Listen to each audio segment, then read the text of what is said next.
Welcome, everybody, to Who's Your Band. I am Jeffrey Paul. I am joined by Sean Morton. How are you, Sean? Jeff, I'm in a rancid mood today, and I figured let me get on the podcast because I know I can always berate you, make myself feel better, and I know that we have a guest who I know will have no problem berating you as well, so my day's getting better by the minute.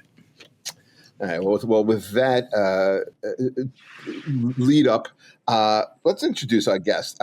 We've been talking about we talked about this last week when we started talking about concert experiences, and our guest is not only a great comic, but he's also a really knowledgeable music guy. And he went to Birmingham to see the Back to the Beginning concert, the final show from Ozzy Osbourne. So welcome to the show, Jim Florentine.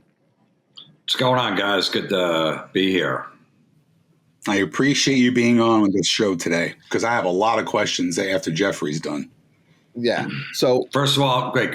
Before we start, I just want to ask Jeffrey what his Jets prediction is going to be this year, because last year he said 12-5, they're going to win the division, and I don't think he paid me the money that he owes me, but I just want to see what. First of all, he's full of shit. I paid you outside the studio that night. Okay, that's right, you did. Okay, but you said 12-5 last year, and they went I think 7-10 or 6-11. So what this year? What's your prediction? They went 5-12 last year. Okay, 5-12. You know what? I gotta say, I'm kind of excited for Justin Fields. I like the mentality of the team that they're going to be going more towards a run-heavy game. So I love their running back room with Breece Hall, Braylon Allen, Isaiah Davis. They have a really good offensive line. Again, all three levels of defense have a stud on them. I could see them maybe going 9-8 this year, possibly. Yeah, I would say about 9-8 and kind of in a mix for when you get to the end of the year, when you're around Thanksgiving time, even a little bit after that, and teams still in the mix, the Jets will be one of those teams. They'll be a team in the mix. So let's go 9-8. Well, that's saying a lot about your team that they'll still be in the mix by Thanksgiving when there's still 6 games left. Well, listen, he's got very low standards, Jim. I know. There's very low standard. By Thanksgiving, we'll still be in it. There's still 6 more weeks of football, but I'll tell you who won't be in it. Okay, well, the Dolphins. At that point, Tyreek Hill will have already checked out. Tua would be on his 3rd concussion. You're gonna have Zakk Wilson as your starting quarterback on that Thanksgiving weekend. Jeffrey, I'd rather have you as my backup quarterback than Zakk Wilson. Well, that's who you're gonna have. You're gonna have Zakk Wilson. No, I know. Look, Miami's going to be 6-11 this year. Coach going to get fired by week 8. So I just curious about your Jet prediction. I'm at least realistic with my team. 9-8. I highly doubt it unless everything falls their way. But at least it's not 12-5 like last year. Well, I don't understand what happened last year. And the thing, this was funny. I do. It's the Jets. It's the franchise. You say it every year. I don't know what happened. You think Justin Fields couldn't even start behind Russell Wilson, who's washed up last year in Pittsburgh. So now all of a sudden he's going to come to the Jets. He did start until Russell Wilson came back from an injury, and then he never started again. So Russell Wilson, who was completely washed up, and the Giants just took him might as well, whatever. He could have beat out Russell Wilson in Pittsburgh. You think he's going to come to the Jets and be amazing? Yeah, it was a bad decision. It was a bad decision by Pittsburgh. He was 4-2, and it's a team that the Steelers don't have a great offensive line. Okay, all right. Okay. Who was it? No, really, they don't. Who was that big running back? Najee Harris has gained over 1,000 yards 4 years in a row. 1,000 yards is 65 yards a game. He doesn't give you anything. He's not even on the Steelers this year. All right.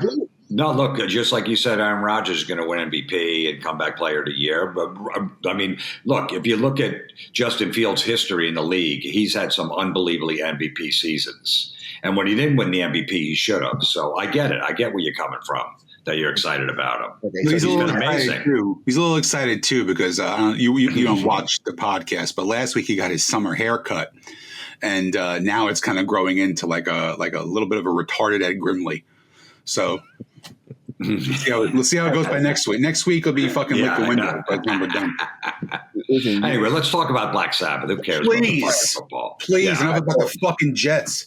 Yeah. Growing up, that was my band. The first band I ever really liked, like the first rock band I liked was Kiss.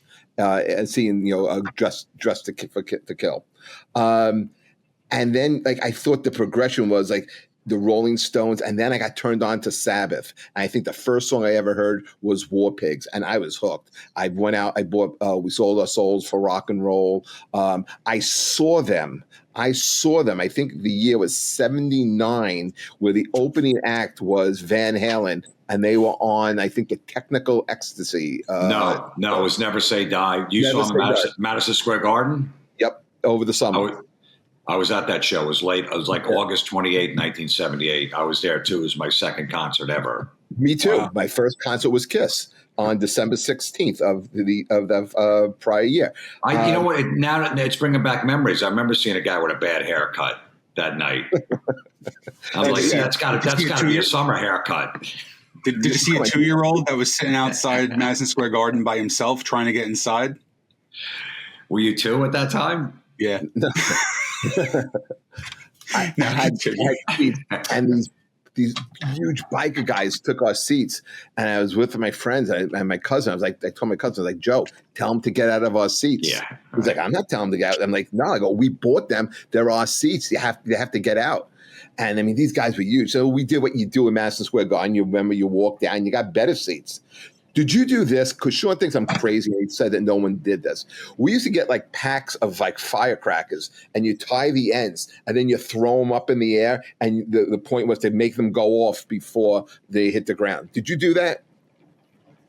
Not that they at concerts or just in general. No, in concerts. No, I Judas Priest, Iron Maiden at the convention hall in Asbury Park. I got thrown out on the encore. Judas Priest, I threw a smoke bomb down the stairs, and someone caught me. There was smoke all over the place. People were like running, and I got caught and I got thrown out. I missed the encore. Hell bent for leather. So yes, but I didn't throw any firecrackers. But we'd always have firecrackers. But we twist them up and just so like a whole pack could go off at one time. That's what you do. Yeah. You tie, and then like throw them as high as you can. And the whole thing is you want them to go off in the air before they hit the ground. They hit the ground, so that would suck. I also remember they had the little smoke bomb, those little, I think the little blue, they had different colors, and you'd roll them down. And we used to do that shit too. I think we did that at the Palladium. It may have been the same concert where you had Judas Priest and Iron Maiden. And I think that was Diano still in the band? Yeah, this is a convention hall in Asbury Park. I did it. And actually, I found out later that Joey Diaz was at that concert too, because he grew up in Jersey. He was at all these shows that we were at. He was at the Sabbath Van Halen show too. That crazy. You ever watch the Overkill live DVD from the convention hall in Asbury Park? When they filmed it, you can see a clear shot of me at 460 pounds with horrific sleep apnea, falling asleep during fucking elimination, and they have it videoed on DVD for the rest of my life. So you were falling asleep during that concert? I had sleep apnea. I passed the fuck out. I passed out. Just like a freaking narcoleptic. I was just during the elimination. They're freaking rocking. Bobby Blitz is there. Just out, and then you just see the freaking camera just right on my face. Wow, great time. Yeah, that's good. Okay, so you and Jim Norton decide you're going to go to England. Was this like a spur of the moment thing? Like when it was announced, did you know you were going, or how did the whole plans come about? As soon as it was announced, I said, Jim, we have to go, and he's like, definitely. And then I said, maybe we should try to book some comedy shows over there. Help pay for the trip or whatever. And next thing you know, we got a few shows beforehand. Me and Jim bonded when we first started doing comedy. Both started around the same time over Black Sabbath and all that stuff. So, we booked a few shows, comedy shows before. And, we were over there for like 10 days. And it was fucking amazing. So you go there. What was the vibe? Were people excited? Was the event celebrated? Or was it different than other concerts or events you had gone to of this nature? Everybody was excited. Everybody was in a great mood. I didn't see any bitterness. Nobody wanted to fight.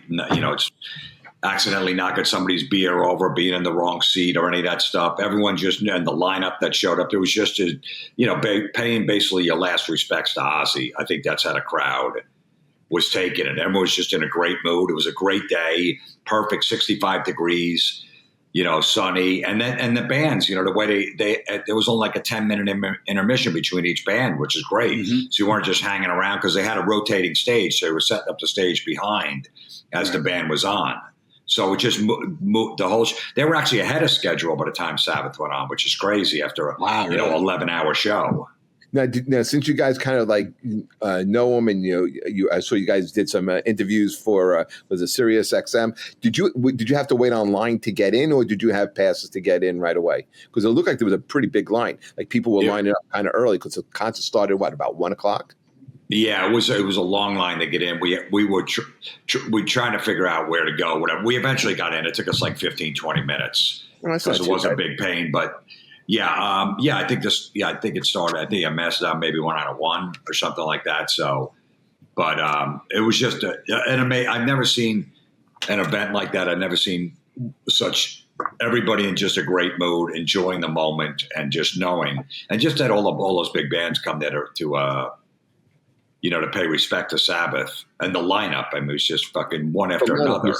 It was insane. But before we talk about the music and everything, there was a bunch of stuff on this trip. First of all, how was it hanging out with Norton for the week? He's the best. I mean, I've known him. So I started maybe a year before him, and I started running open mics in New Jersey. And he would come out, and I'd do these like little shit gigs, and he would always come out because he wanted to be a comic. And then he started doing comedy, and I would have him at this open mic that I ran. And we just bond, and then we would open for like Bob Levy and Rich Voss on the road. Also, and we would just bond over our love of Black Sabbath.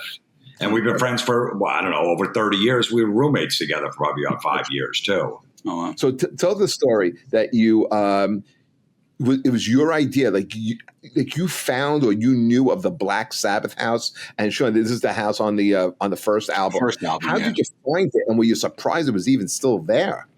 My brothers went over there like last year for a vacation, and they found it. I don't know. They, were in London for like a week, and I remember them sending me pictures. Like we went to the first, the first Black Sabbath house, the album cover, some barn in the middle of nowhere, and they had the pictures. And my brother knew I was going. He goes, "Hey man, you and Jim should go see the house. Go see the barn." I go, "Yeah, we'd love to." And he goes, "Here's the information here." And he kind of told me where it was because it's really hard to find. And we took an Uber outside. It was 2 hours outside of London. Oh, wow. Took an Uber. That is commitment. We had an off day, and we're like, well, why not? Let's see, we'll find it. But we had the address. It was still tricky to find. It's in the middle of nowhere. And did it look like the house? Like when you saw it, like were you like, holy shit? Exactly. I mean, 90% from they took that picture in 1969. It still looks 90% the same. There was one tree that wasn't there, but we knew right away when we saw it. That's it. That's the house. I looked at the pictures. Anyone who looked at those pictures of you and Jim at that house, and you guys look like little kids, just like literally, like it. Like you knew it meant something to you. It wasn't just like someone taking an unauthentic picture. Like that picture, like that barn that most people would have just passed. To you and Norton, it meant everything. It came across on the pictures. I thought that was great. Well, because the thing was that there's a gate, so you can't get in there. So my brothers had to take the picture outside the gate the year before. So you see the barn in the background. So it's not a great shot, but it's okay. It'll do. And when we got there, it's at the end of a cul-de-sac in the middle of nowhere on this little small road. And there's a farm right next door where it has a gate to get in. And we get to that little cul-de-sac. We're like, oh, shit, wow, we're going to have to take it outside the gate. All of a sudden, the car pulls up out of nowhere, and they're going into the farm. And once that gate's open, you can get into the barn area. There's no, fence there. So while the car's going through, I go, Jim, let's go. We got to sneak in. Let's get to right in front of the barn. Because that gate was 14 years old again. Yeah, because the gate was going to close in 7 seconds after the car goes through. I go, come on, this is our fucking chance. I go, we'll figure out how to get out afterwards. So we ran in there, and then we're just like, fuck it, we're in there. And then we took all the pictures and the video and stuff and got really close and all that. And then when we were leaving, we went over to the gate, and there's a button to push, and it wasn't open. I'm like, oh, shit, we're going to have to climb this fence, and it's pretty high. But whatever, it's worth it. And I think the people inside probably had a camera and saw, let these two idiots out, and they opened the gate for us. You gotta imagine it's got to happen an awful lot, though. Yeah, because I think a lot of Sabbath fans will go there, so they know that there's a bunch of fucking idiots that are lurking around there. So they go, it's just two other Sabbath fans. All right. Yeah, so it's like people probably doing the same thing on St. Mark's, doing the physical graffiti. Yeah. Pat Oswald just posted a picture of that today, in fact. Did either one of you wear a fanny pack in the picture? Did I see that? I don't. I've never had one.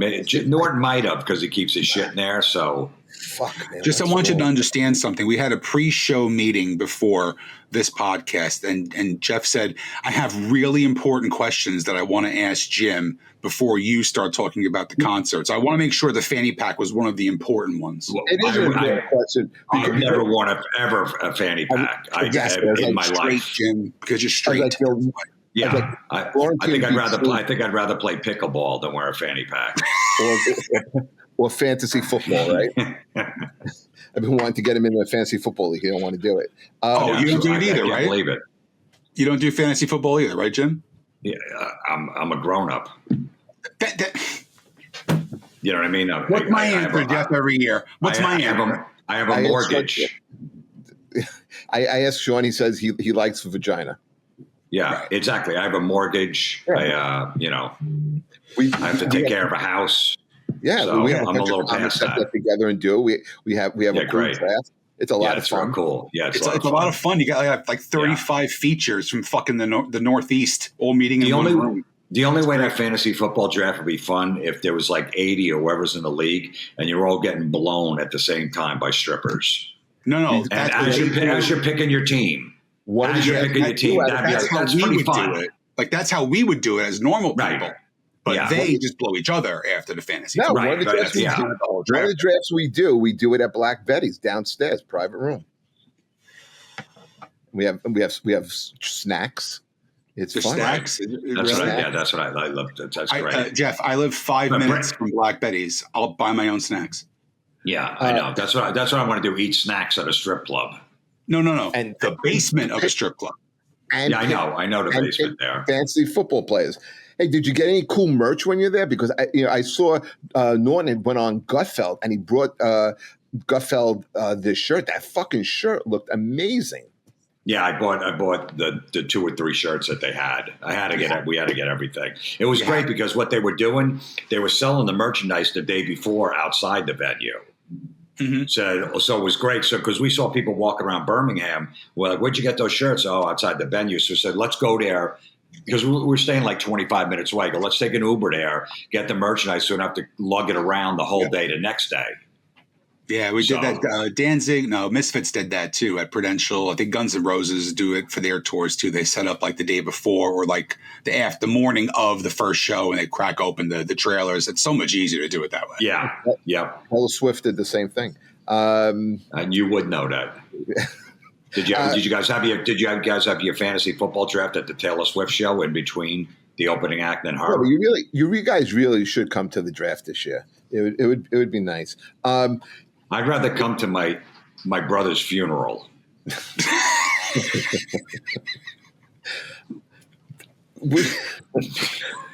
Was there anybody that you were surprised that didn't play at the show? Like maybe like Bob Daisley, Tommy Aldridge, Brad Gillis, guys who had history with Ozzy.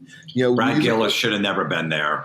He played with Ozzy for like 9 months. But he was the bridge. He was the bridge. Yeah, but he played on the live Speak of the Devil record. He never played on a studio record. No, he shouldn't have been. I love Brad Gillis. He's amazing still in Night Ranger, and he's an awesome guy. But no, he has barely any history with Ozzy. Bob Daisley is another thing. But there's been so much bad blood between them fighting over royalties and writing credits and all that stuff. So Bob sued the Osbournes, a couple different times and all that. So I don't know what story to believe, so Bob and then Tommy Aldridge. Yeah. I mean, Tommy was there for a while. He played on the Bark of the Moon record. That's the only one he played on, but yeah, he was there. It would have been nice for Tommy to be there and maybe Bob, but other than that, those other guys, no Gus G. We don't need him. all the other bass players that they had in the band and stuff like that. So, but yeah, maybe Mr. Tommy Aldridge and Bob Daisley. What was it But like? Bob Daisley, I saw an interview when he just after the concert, he said he wouldn't have went anyway if he was invited. So it would. I just think it's the last time like you said at the beginning, you're kind of paying a tribute to this like really innovator of heavy metal music, and it would have been nice. What was it like inside the stadium? Was it crazy? Was it rowdy? I mean, was there people from all over, or was the audience mostly made up of locals? But people from all over the world. It was a soccer stadium, so it held 41,000. So it's like half the size of MetLife Stadium. Because I was expecting, man, there's going to be 80,000, and I found out. So even the far back, like the seats all the way in the back were pretty close to the stage, right. Being half the size of MetLife. Yeah, I understand why they did it at that stadium because it's in their hometown. But I mean, I guess if they would have done the show at the Wembley, they would have probably sold that out with that lineup, wouldn't you think? Yeah, I think they wanted to go back to their hometown where they started. They lived 7 minutes from there. Which, by the way, me and Jim Norton went to Ozzy's childhood home and also Geezer Butler's childhood home in Birmingham. We found the address. They were on Google. They lived right around the corner from each other. That's pretty wild. Did you go to the Crown Pub? I didn't. We didn't go to the Crown Pub, no. But we went to there was a Black Sabbath bench, which is pretty cool. There was murals, outside the subway system. There was an Ozzy museum that we went to, which was great. That was the first time I've ever gone to a museum that wasn't sports related. What was in the Ozzy museum? What did you say? Anything good? Just a bunch of platinum records and a bunch of rare pictures and stories about them and. Some different jackets, fringe jackets that he wore and shit. It was pretty cool. How was it seeing Jakey Lee, man? He's been away for a long time. I thought he looked pretty good. He was amazing. He had he's got carpal tunnel syndrome in his wrist, so that's why he didn't play Bark at the Moon. We interviewed him for Sirius XM and stuff too, and so he's he got shot 3 times 8 months ago too. But he's recovered, which is crazy. But he just said that it was just too much for him to play Bark at the Moon. But he could do Ultimate Sin and Shot in the Dark. But it was great to see him, and everybody was looking for him. Every musician wanted to take a picture with him, and people were bowing to him. Because he's such a legend in the Ozzy history, and he's been. He popped up a few years back. We had him on that metal show back in the day, and he had that band Red Cartel Dragon or something. Red Dragon Cartel. Yes, yeah. For a little bit, and then he went back under, back under the radar. So it was great to see him there. Right. What did you think of Billy Corgan's performance? I didn't see it because we were interviewing people backstage, but everyone said it didn't really fit. I know they did Breaking the Law, and did he do another song too? Snowblind, I think. Snowblind, okay. Yeah. Right, with KK Downing. Was it bad? I don't know. It was an absolute disaster. The band was fine, but his voice does not resonate well trying to cover an Ozzy song, and you would think because he has a higher voice, but man, it was rough. It was for me. There was only 2 horrible people on the whole show. He was one of them, and we'll talk about the other one. Yeah, Look, I know he's. Sharon used to manage him back in the day. And then they had a big falling out. They didn't talk for years, and now they're friends again and stuff. So I don't know. He seemed like a good dude. We interviewed him for the radio show, but I didn't actually get to see his performance though. Yeah, did you get to see the drum off? Yeah. Yeah. See, I didn't like it. What were your thoughts on that? I saw the rehearsals the night before because we were there doing interviews, and it was great. Maybe it didn't translate, on the stream, or maybe it was different the next day. But they were doing Symptom of the Universe, which was cool. Exactly. That's why I didn't like it because there was no vocal to it. I think if they would have put a vocal, then they would have, extended the song and had different drummers play the part. It was just them just doing the riff over and over again, and then someone would jump in and do, a little drum solo. I would have rather have heard the song. Yeah, I would have too. It's one of my favorite Sabbath songs. But yeah, I don't know. Maybe they didn't have someone to sing it, that song. Oh, it's not that easy to sing. That is very true. Speaking of bands that sang and I thought did great, did you get a chance to see Lamb of God doing Children of the Grave? Yeah, and they released that as a single. They cut a version of that too. Yeah, I played it like fucking 12 times the other day. It's one of my favorite Sabbath songs too. It's a great version. Yeah. No, that was great. Randy from Lamb of God. It was awesome. I thought that was one of the more underrated, performances, because everyone was talking about Metallica and Tool and the supergroups, but I really thought Lamb of God really stood out in the show. And another band, and I forgot to bring this up to you last week, Sean, but I want to get you guys' opinion on Alice in Chains. I thought they were great. I thought their version of Fairies Wear Boots was excellent. I was really impressed by them.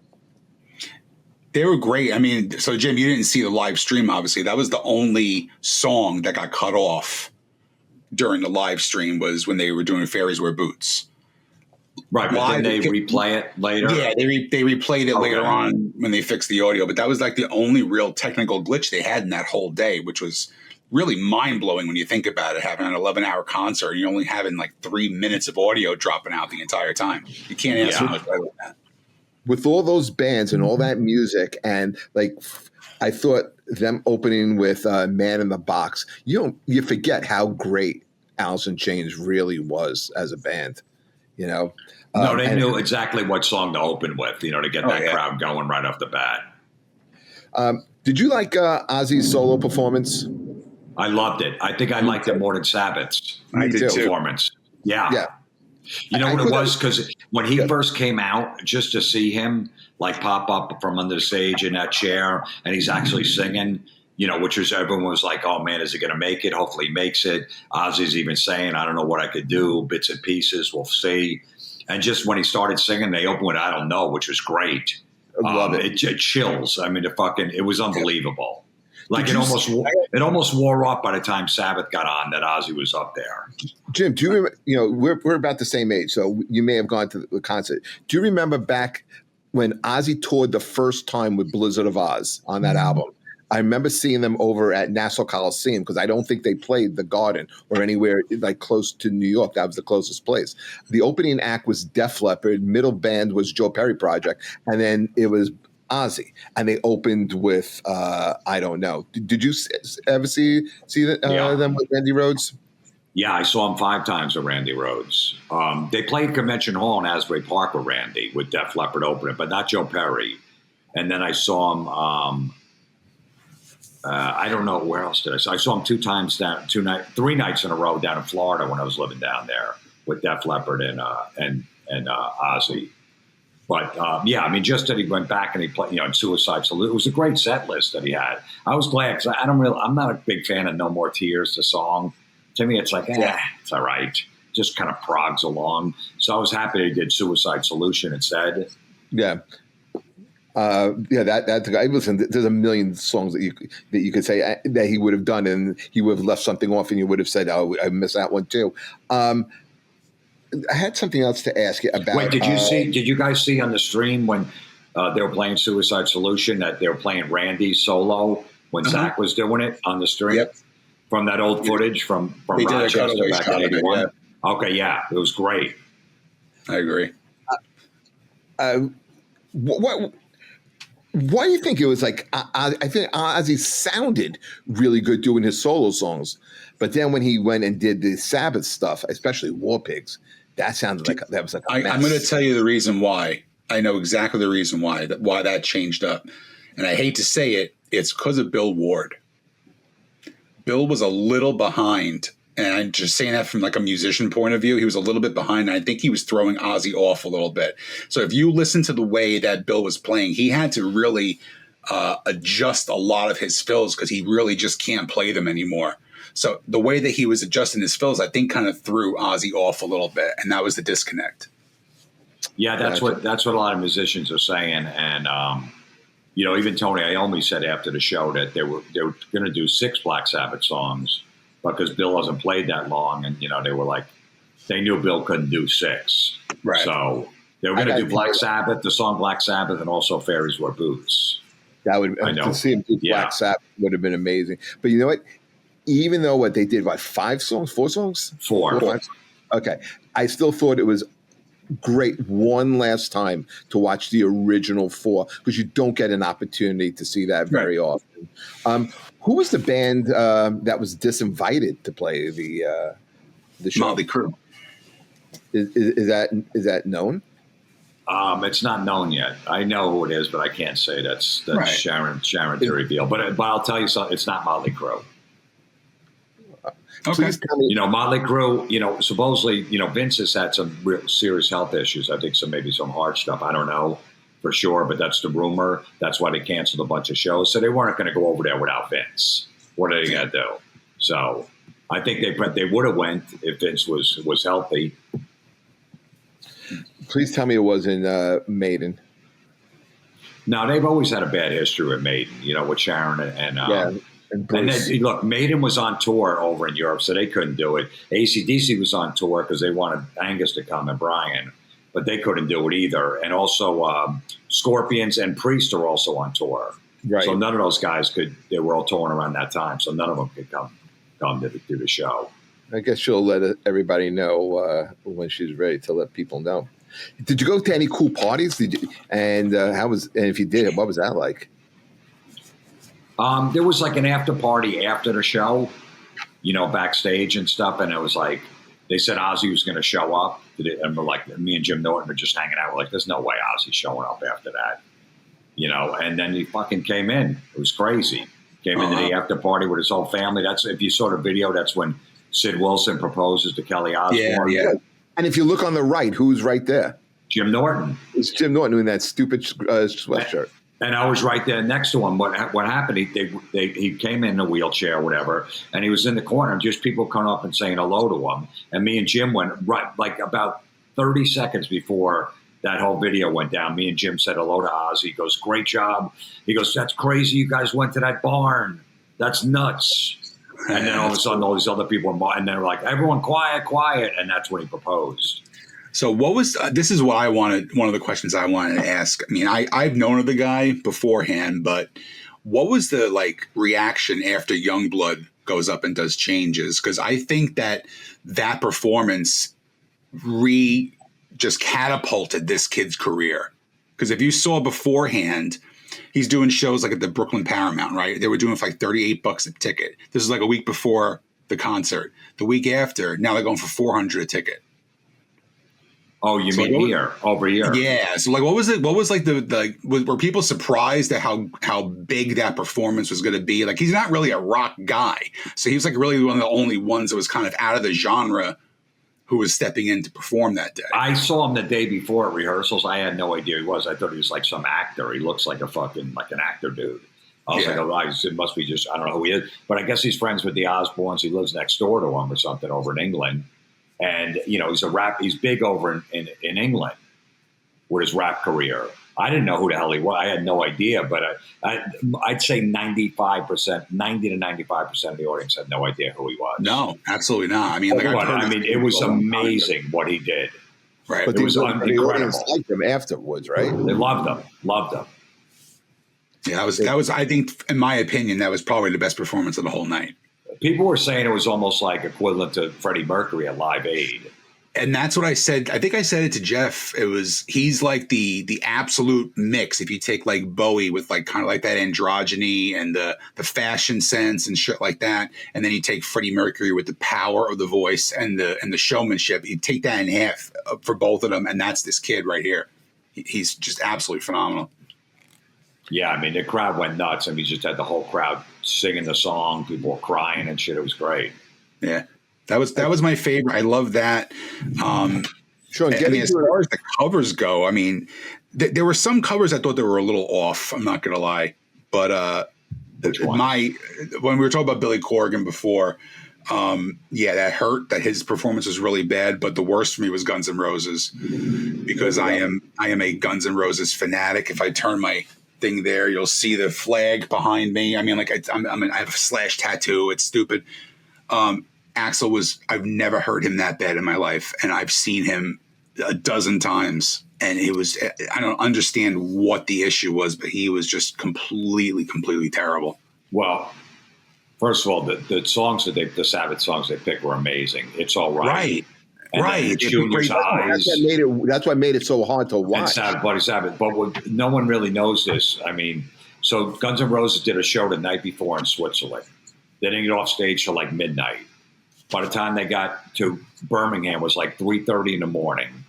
They had a sound check at 10 a.m. And then like 7 hours later, they were up on stage. Axl, Guns N' Roses takes like 3 days off in between shows to rest his voice. Same with AC/DC, same with a lot of these bands as they get older. So he's on no sleep after a 3-hour show the night before on a plane, whatever, different time zone, all that other shit.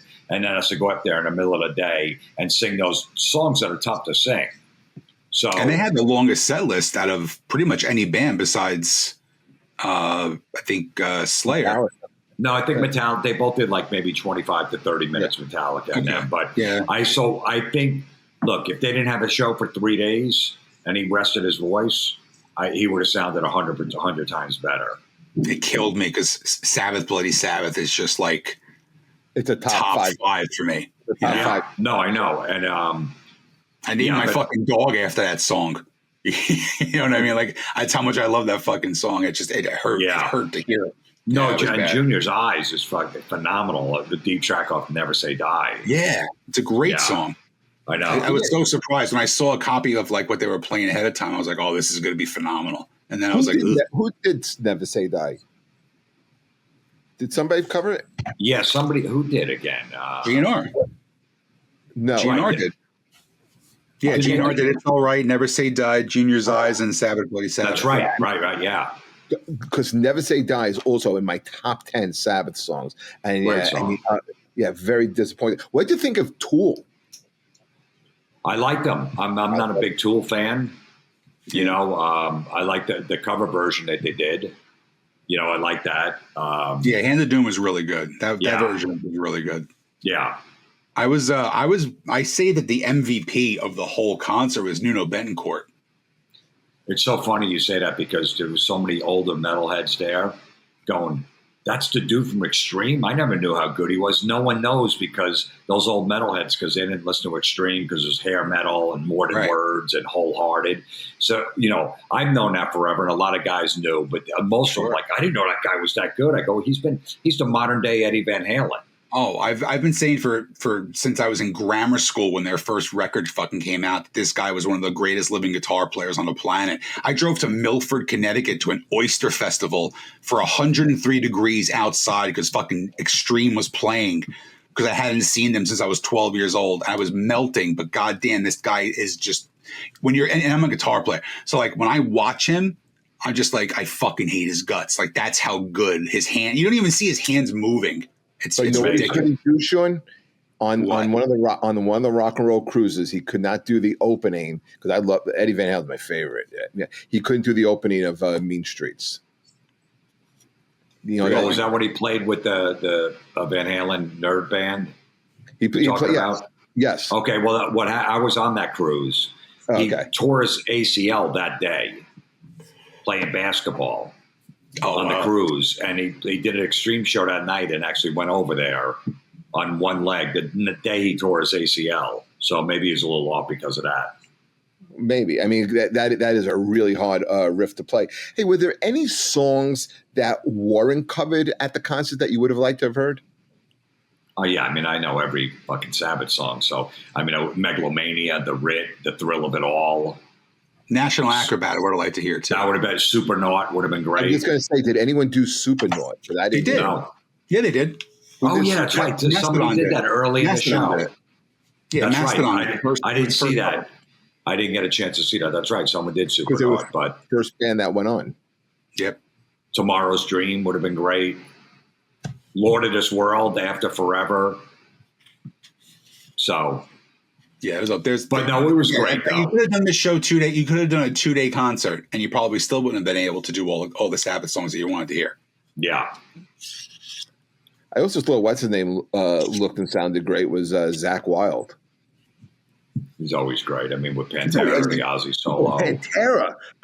We forgot to talk about them. Yeah, them doing Walk. That was every time I see them and hear them recently in like the last few years, like since we saw them open for Metallica, Sean, I have, in fact, I think today or yesterday, I texted you. I think "Walk" is like still one of the most underrated metal songs ever.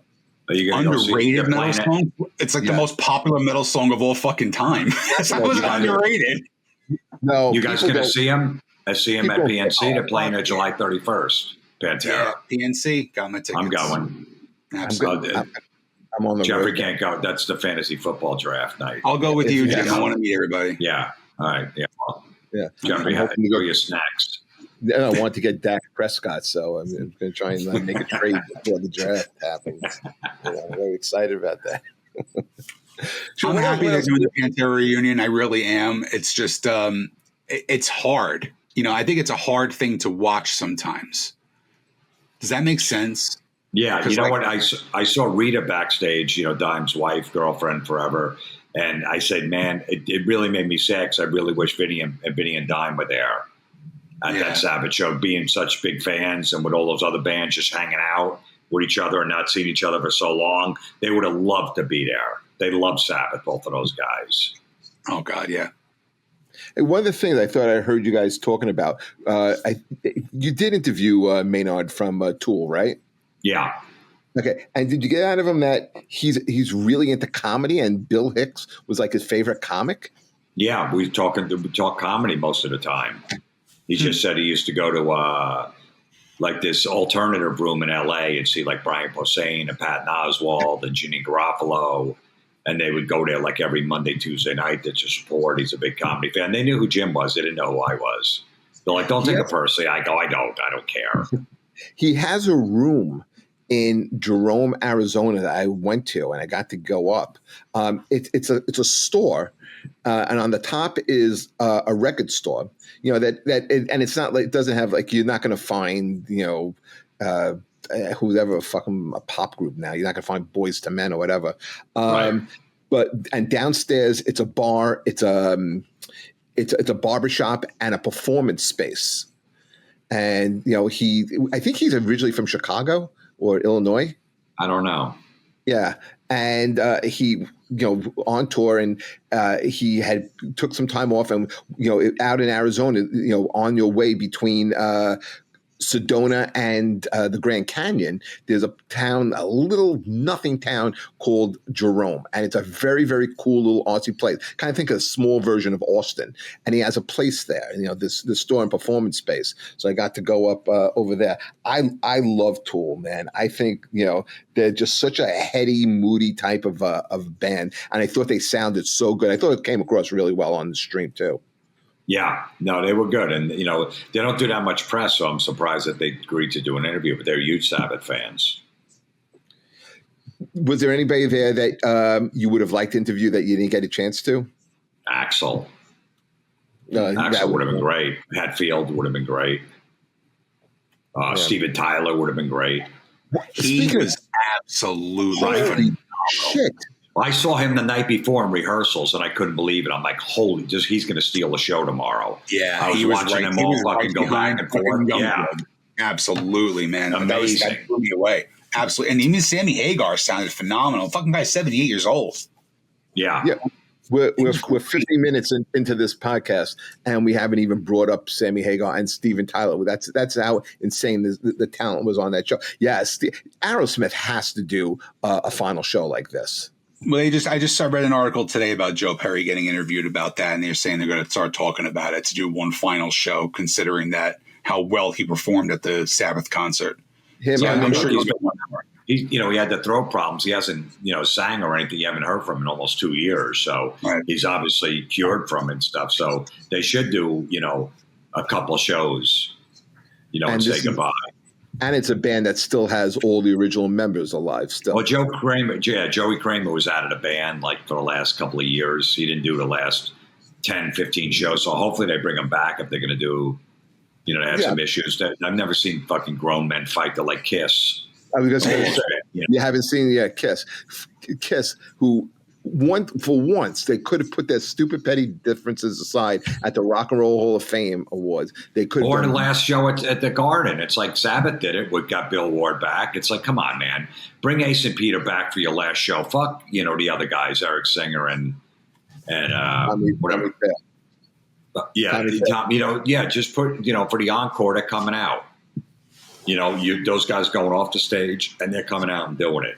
That would have been the way to end Kiss. Let them do the show, have the encore, and then Peter and Ace would have came on. Oh, I feel that Guns N' Roses should have done that with Steven Adler too, just to get the guy a little fucking cash. You know what I mean? Yeah, Steven came up a couple times over the course of a few years. Right, he popped up and did a song or so. Yeah, I just think they were worried that they couldn't rely on him to do 3-hour shows in stadiums and stuff. So absolutely, unfortunately, but he's still out there doing his version of Guns N' Roses, Steven. So good for him. Yeah. Out of all the shows, you've seen hundreds, thousands of shows. Where do you put this up there, like with the Clash? Where do you put this up there with the Live Aids and the final Queen thing? Where do you put this up there with that? Well, for me, it's the best show I've ever seen. I don't know. I wasn't at Live Aid, and I'm a more of a hard rock metal guy, so to see Madonna at Live Aid wouldn't have done anything for me. But for metal, this is the heavy metal Live Aid. Yeah, this is the greatest metal show of all time. There's never without a doubt. Great, because it went off. It went off perfect. It went off perfect. There was no fighting. There was no nothing. Sabbath did all their songs they were going to do. Ozzy did his stuff. It was a perfect. 65 degrees, sunny. Everybody in a great mood. It was a perfect day. Yeah, it was different because, we've all been to festivals. We've done the Slipknot, the Ozfests and the Not Fests and all these festivals. That's different in my opinion. This is just absolute beautiful send off to the people who look. If that band wasn't there, we're not talking here. You know what I mean? We're just and it was good that the bands just did 4 songs, 3, 4. Some did 5. That's all we needed. I don't need an hour set from Tool, an hour from Pantera, an hour and 15 from Metallica. Just do a couple of hits in there, some Sabbath covers. It was perfect the way they did it. I agree. Two originals, 1 Sabbath cover. Spin the stage, keep it going. It was done absolutely perfect. Yeah, because there's only 10 minutes in between bands, which is great. That's how quick it was going. They just would set up behind that stage and spin it around. The next band was ready to go. I think Lizzie Hale was the number 2 most valuable player besides Nuno. She did a great job with Hailstorm and then doing all the supergroup stuff too. She's amazing. She's got the best voice in rock. A female. She's like the modern day Ann Wilson. That's how good of a voice she has. I've been saying that for years about her. I remember I saw her backstage. I go, "Is there ever a day where you're off?" She's like, "Oh, stop." I go, "Sir, I've seen Hailstorm 10 times. Yeah, I've never heard her fucking voice off ever." I used to love when the first album came out and she would start singing "It's Not You" from off stage and just hit that long a cappella note for about 75 seconds, then walk out and then they just rip into the song. Yeah. They are. I always say this to Jeff too. I think there's always 3 people that are carrying the rock banner. It's always going to be Dave Grohl because he's still alive. And then you got her and Wolfie. I think between her and Wolfie, rock has a really, really good future for the next 10, 15 years. Oh, you also got to throw in the Pretty Reckless too. I love them. I have always loved them. So 3 days after the Sabbath show, I went to Germany to see AC/DC and the Pretty Reckless at a soccer stadium over there. And then I came home. Oh, wow. And it was fucking how did they like Pretty Reckless? They loved them. They got the set down because they've been open for AC/DC for a year now. They started last summer over in Europe and stuff. They got their 50-minute set down for a fucking stadium. I saw them at Foxborough in May too. The AC/DC Pretty Reckless show, but it's great. They opened for GNR for a little bit too, right? Yeah. I think that's one of the times I saw them. Yeah. I still can't understand why bands like Dirty Honey and Rival Sons, why they're not bigger than they are. These are really still, when you talk about bands that should be carrying the mantle, carrying the banner for rock. These are bands that have good songs. They're great live. I don't get they're still playing the Rooftop on. Yeah. Well, but then Greta Van Fleet is doing pretty much arenas, doing about 10,000 people. But then you got bands like Sleep Token and Ghost. They're taking over and they're selling out arenas. So, Well, Ghost is playing, I think, next week, right? In the area? Right. Something, yeah. That band Sleep Token is selling out arenas now, too. So. Oh, my God. I mean, my little cousin is 15 years old. He's a drummer. He is fucking obsessed with Sleep Token. Fucking obsessed. I can't get into it.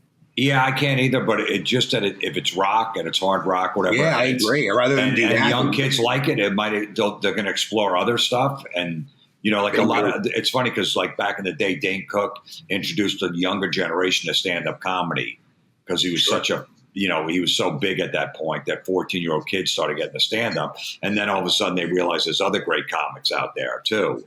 So it helps. So hopefully these bands will help. When you were growing up, where did you go? Like, where did you go see music? Like, were you into I used to do, what was that place in Aberdeen? The Fountain Casino. And it was, did you ever do things like that? Did you ever remember those bands? The Fountain Casino, I used to live in like Cliffwood Beach for a while. So I used to walk down there when Twisted Sister would play there like every Monday night or whatever.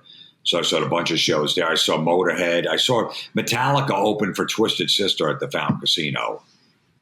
When they were first here, before their first album. At that point, right? No, they were on Megaforce, but they didn't even. I don't even think Kill 'Em All album was out yet, and they opened for Twisted Sister because they were always hanging around like Old Bridge. But I worked at the Birch Hill, the rock club in Old Bridge. I was the heavy metal DJ on Friday nights there. You used to go all the time, man. I think I saw a Dio there. Yeah. So I'd seen a ton of shows there, Motorhead and all that. So I'd go there, mostly because I grew up in Old Bridge. So I was always there going to see shows. I think that's what's kind of like missing today is like, where kids like in high school and college, we would go to like to rock clubs and you'd hear music and then you go out and find the artist that did it and you get the album and you just like they build a following. There's not that outlet anymore. Look, if we had a phone in our hand that we could look at porn, we wouldn't have been at those rock clubs either. We'd be home. No, I would be looking at fancy football stats. We'd be home jerking it. So we had no options. How much jerking can you do afterward? Don't you want to go out and have like an authentic experience? No. You didn't go to rock clubs and hook up. Of course I did. Okay. So why would you? But I'm just saying, if we had a phone, we wouldn't have been at that right. The whole scene would have been different. You're 40, 50 years old and you're at home. Okay. Like you said, could you have a mortgage? You don't want to go out. Okay. Then I can see you looking at porn. But when you were like 17, 18, 19, 20 years old, you wouldn't have stayed in and looked at porn. You would have gone out to the clubs, even if you had a phone. I don't know. I don't know if I would have. I don't think so. I don't think so. But then again, MTV came along and you saw a visual to these videos and stuff. So that blew up that genre of music. So maybe, but the visual, but like when they got everything on that phone right in front of them. So it's different times. We'd have to sit in the woods. We were fucking bored with a case of beer and just fucking smoke cigarettes, smoke weed, light up fireworks, and that's all we. There was not. We were fucking bored.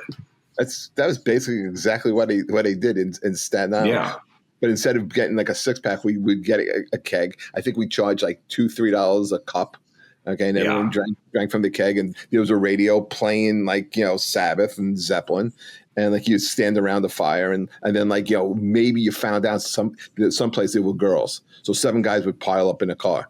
Yeah. Because when you're into heavy metal like that, there weren't a lot of chicks around. No, it was tough. That wasn't a good conversation starter at a party.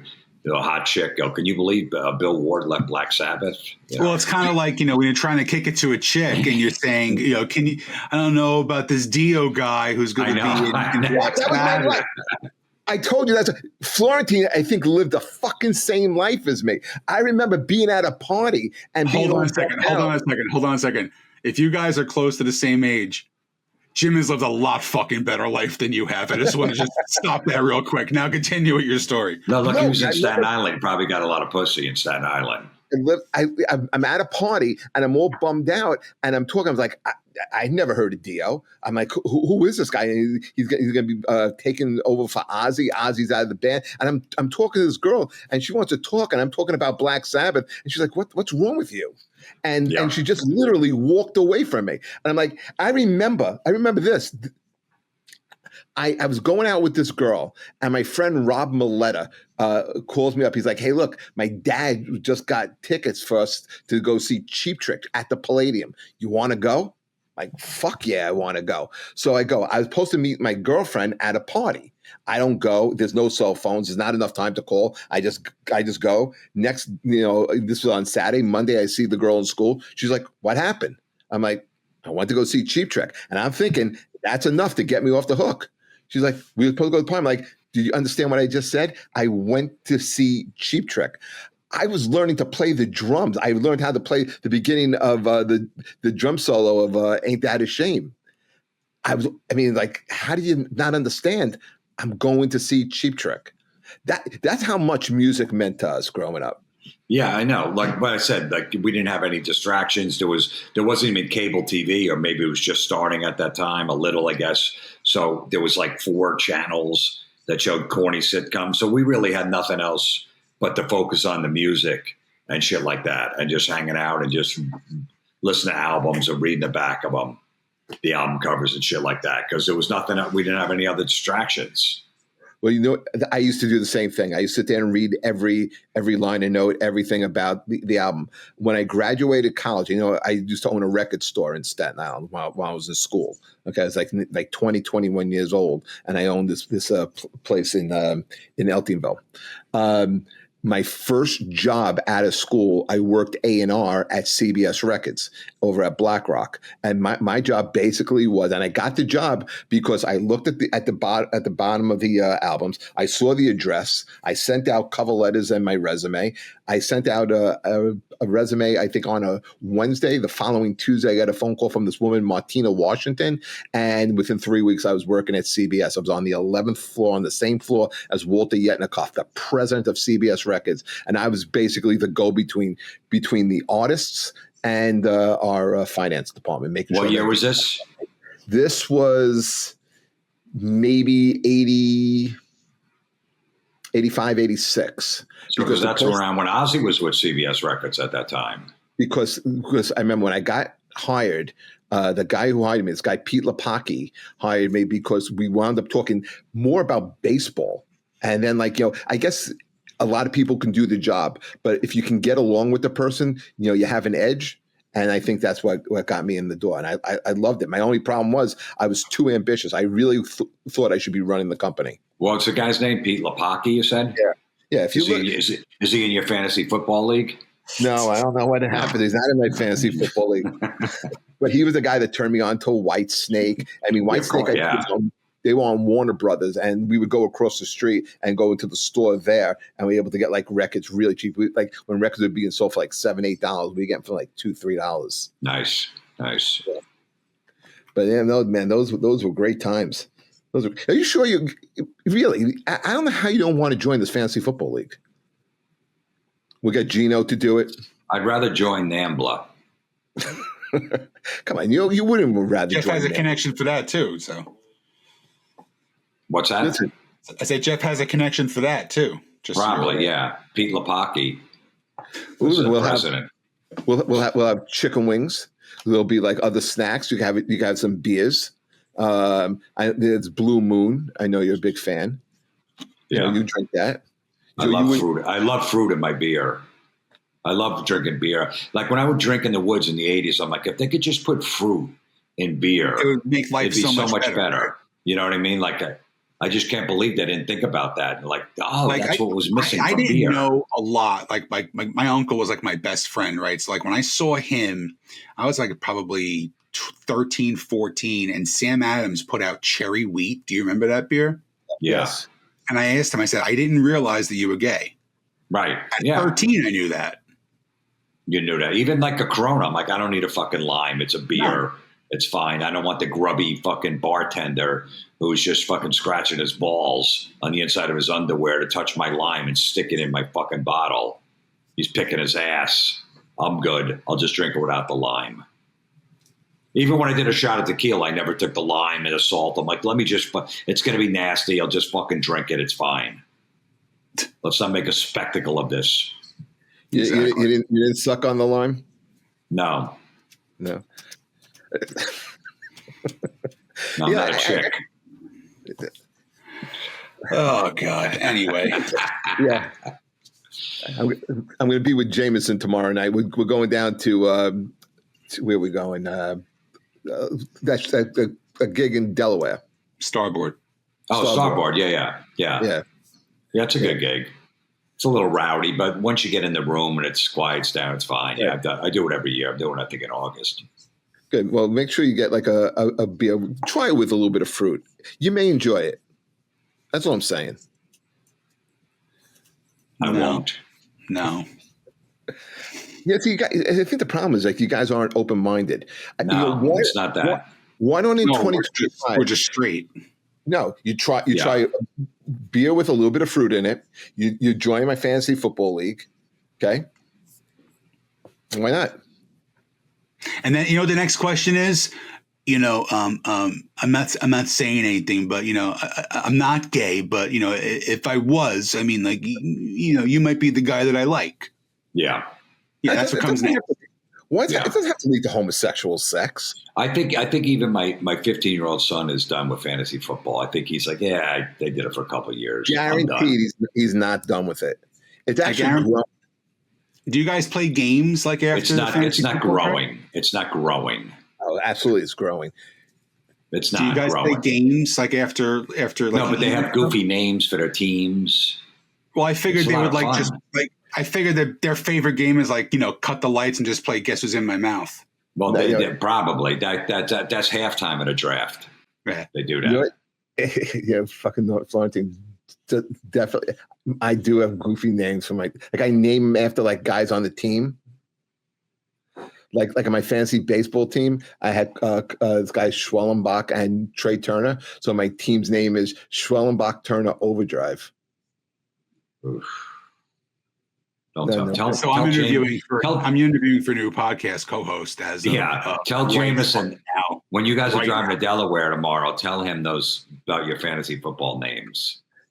But that's my fantasy baseball. I do fantasy baseball too. Baseball too, whatever. Tell him about the names. Yeah. Tell him about the fruit and the beer. Because Jameson will only drink Miller Lite. He'll never drink a fucking IPA or none of that fucking horse shit. So just tell him all. I don't even drink beer. I'll drink mostly whiskey or a scotch. But if you tell him that and see if you're not out of the car by exit 3 on the turnpike, he might just go in the rest area. You got to go take a piss. I'll be waiting for you, and then he leaves you. Yeah, that'd be funny. I would like that. Jim, thank you so much for coming. Thanks, man. I'm gonna go. Speaking of, I got my fantasy baseball, and I'm the home run derby. I got home run derby's on tonight. Yeah, I got what's his face over 14.5. Who's that? Who? I don't know. I couldn't think. Yeah. Of What do you got coming up? You want to plug? Jim, I got to do a podcast every Monday because Everybody Is Awful. Comes out every Monday wherever you get podcasts. Do you ever talk about fantasy football, or you ever talk about what do you talk about? Well, why would I talk about that? I got grown-ups listening to podcasts. I got people it that doesn't have to be necessarily fantasy football. It could be you could be talking about I know it'd be a good topic to talk about, Jim. I think a good topic to talk about is what's your favorite like finger food? I think people like to because people like anything to do with eating because it's relatable. Right. You get it. You get it. Yeah, I get it. Yeah, I mean. No, I love when the people take pictures of their food and they post them. I love that. Yeah, that is really great. Cool. Yeah, because I'm like, man, is that what a fucking hamburger looks like? I didn't know. Yeah, I like when people take pictures like their eggs, like eggs for breakfast with toast and bacon. I mean, it's a lot of people don't know how to make it the right way. And I like when people comment underneath and go, Oh, that's a great. How about this? How about a podcast? A topic. I mean, you can take it, and I don't need any credit for it. But you can talk about when someone's on a diet and they tell you what food that they eat on a diet. Like they tell you they eat grilled chicken and salad, and that they cut out soda. Yeah, I like how the chicks go. I'm on a journey. Like they go into the gym. I'm on my gym journey. Oh, you really? You go into the fucking Planet Fitness that's a half a mile from your house and you're lifting pink weights. It's not a fucking journey. You got a fucking deal for $19.99 a month. Pretty much. Do you work at Planet Fitness? No, because they're stupid signs. This and those the No judge-free zone. No, judge-free zone. I judge everybody. Look at that fat fuck over there. You know what I hate? She'll be hot in 3 months. My Planet Fitness is in Old Bridge as well. And it's literally in the parking lot of a fucking Burger King and a McDonald's. So it's real fucking tempting going there at 5 o'clock in the morning, knowing that they're closed. But when you get Where's out of the that gym, one? On Route 9? Yeah, right on On Route 9. 9 North? South. The Burger King. Right past Bourbon Street. Oh, yes. Yeah, I know. Yeah, I mentioned the Kitty Club, and he knows exactly where the Planet Fitness is. The old porno theater was there, too. Yeah, you two Mo's, I bet, secretly work out at a Planet Fitness. I do work out at Planet Fitness in Old Bridge. It's all right. And you're going to bust my chops about fantasy football. Planet Fitness is fine, man. It's cheap to work out there. You know what I mean? So it's fine. That's fine. The weights don't go past 60. Come on, stop it. All right, I got to run, man. I want to watch this home run derby. Goodbye. Jim, Jeffrey, thank you so much. What do you got to plug, buddy, real quick? Yeah, just me on my podcast. Like I said, everybody's awful. Gotcha. And Jim, thank you so much for coming on and not letting me do this alone with this asshole tonight. I appreciate it. No problem. I'll see you guys, man. Later, buddy. All right. That was pretty fun. That was good.